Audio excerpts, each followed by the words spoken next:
Europe 1, il est 7h25. Thomas Soto. Les secrets politiques de Caroline Roux. Bonjour Caroline. Bonjour Thomas. Demain, il va y avoir à l'Assemblée une réunion des écologistes qui sont prêts à participer au gouvernement.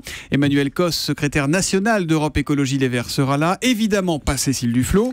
L'info politique, Caroline, c'est que c'est la guerre désormais entre l'ex et l'actuelle patronne des Verts. Et je vais commencer par vous raconter une anecdote qui résume assez bien la situation. En début de semaine, les amis de Cécile Duflot ont lancé une consultation interne discrètement à Europe Écologie Les Verts pour savoir parmi les cadres qui était favorable à une entrée dans le gouvernement. Résultat, 80 voix contre sur 120 votants. La patronne des Verts serait donc mise en minorité dans son propre parti si elle décidait de devenir ministre. Bien évidemment, j'ai envie de vous dire, ces résultats informels ont été communiqués à l'Élysée. Vous comprenez, Thomas, ce qui joue. Cécile Duflot veut faire la démonstration que si François Hollande débauche la patronne des Verts, il n'emmènera pas pour autant tout le parti. Les deux femmes en sont là. C'est la guerre de tranchées et le point de rupture, vous l'avez compris, c'est la stratégie vis-à-vis du gouvernement. Duflot regarde vers Mélenchon. Cos s'affichera demain avec les pro-Hollande.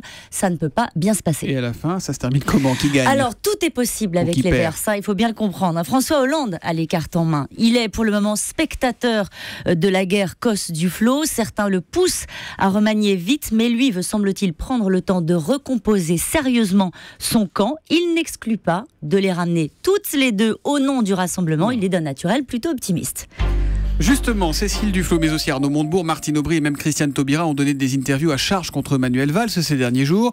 La question politique du jour est simple. Comment le Premier ministre a-t-il réagi? Alors, Matignon renvoie Arnaud Montebourg à son statut de salarié d'habitat, avec un peu de malice.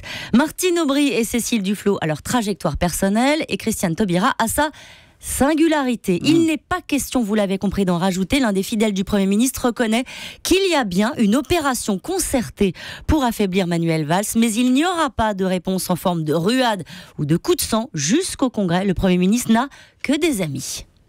Et puis on va en entendre parler, Caroline. La visite d'État du roi d'Espagne, vous vous souvenez Thomas, elle avait été annulée en raison du crash de l'A320 de la Germanwings. Le rendez-vous a été reprogrammé. Felipe VI sera de retour en France début juin. Et on remettra donc les drapeaux sur les Champs-Élysées et dans tout Paris. Les secrets politiques de Caroline Roux, tous les matins à 7h25 sur Europe 1 lundi, Caroline. À lundi.